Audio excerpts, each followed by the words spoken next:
Hello everyone, today we are going to discuss about the post-harvest changes. Coming to the point, what's meant by harvest? Harvest is cutting off the fruits or the vegetables which attain the proper maturity, which ha- um, which will suffice the needs for the cooking or the consumption. So the changes which takes place after the harvest is called post-harvest changes. Or here, coming to the definition, fruit is said to be ripe when it attains full flavor and aroma. Mature and ripe are essentially synonymous when used to describe these fruits that ripe on the plant, known as climatic and not known as non-climatic. Here we come across two terms. It's the climatic and the non-climatic. Climatic fruits are those fruits which continue ripening even after the harvest. Non-climatic fruits are those fruits which will terminate the ripening the moment they were harvested. The example for the climatic fruits are are mangoes. Even they start ripening. They continue the ripening even after the harvest. But whereas non-climatic fruits, we can give an example of grapes or pineapple, which never ripe after the harvest.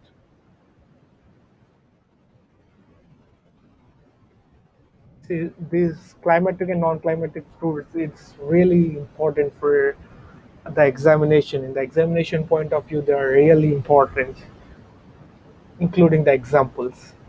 Well, the changes which occur after the harvest are called post-harvest changes. The striking chemical changes which occur during the course of fruit ripening are as follows. Well, the cell wall changes.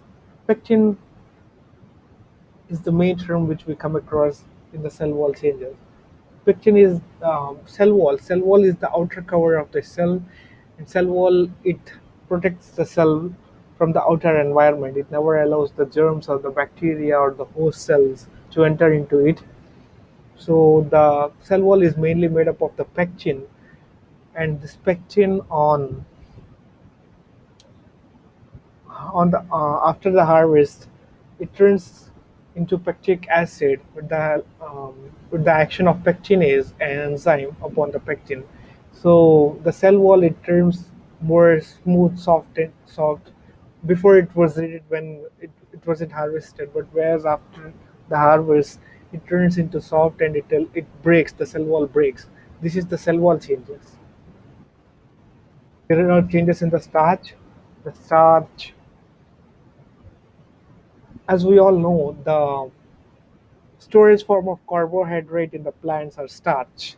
So the starch, it breaks down into glucose, it turns into sugars, and the food becomes more sweet and sweeter on the harvest. Organic acid, the organic acid level increases. When we consider the peach fruit, the malic, citric, and quinic acids are present in the peach fruit. Malic acid is more substrate of respiration. The decrease in fruits are due to increase in membrane permeability, which allows acid to be stored in the respiring cells. Color degradation, chlorophyll turns into chloroplast, and fruit will loses its color. During biosynthesis of carotenoids, lycopene acts as a precursor of beta-carotene. Ascorbic acid, vitamin C is naturally occurring ascorbic acid. An increase in ascorbic acid content with the increase in fruit growth has been observed in pear. Af- Thereafter, levels decline with the advancement of maturity and onset of ripening. In unripe cherries, vitamin C content is always higher than that of the ripened fruits, which clearly means after the harvest the vitamin C content will be decreased. Phenolics, as we all know, the browning reactions are um, will take in place due to the phenols reacting with the oxygen present in the environment. The phenol content of the most fruits decline from the higher levels during early growth to low levels when fruit is considered as physiologically matured. So and susceptible for Induction of the ripening. The presence of higher concentration of phenolics during early stages of development provides a protection mechanism to phytohormones like auxin, gibberellin, and cytokinin, which play a role in cell enlargement and cell division.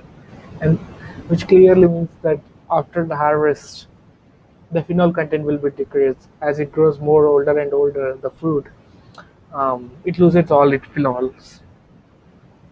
Amino acids and proteins. Amino acids are known as the building blocks of the proteins. Protein is a long chain of carbons, and it contains a amine group and an acid group, ONH2 and OH, and that is why the carbon it contains, the valency of carbon is 4, and it contains it binds with NH2 and it binds with OH and forms into amino acids, and there will be long chain of carbons. So that is why it's called as amino acids.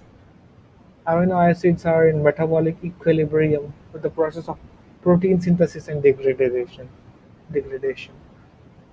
Decrease in amino acids is seen towards maturity, and onset of ripening has been attributed. They're incorporated in the process requirement for the synthesis of enzymes required for the ripening.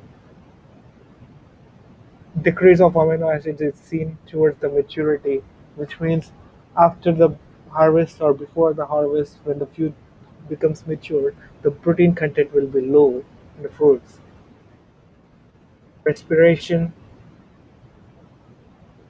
is also one of the post-harvest change. Well, here it is. After the harvest, the fruit starts respirating just like human beings.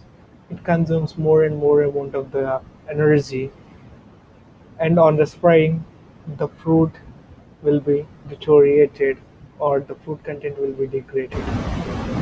So it is a major challenge for the food technologists to keep the fruit fresh and undeteriorated after the harvest.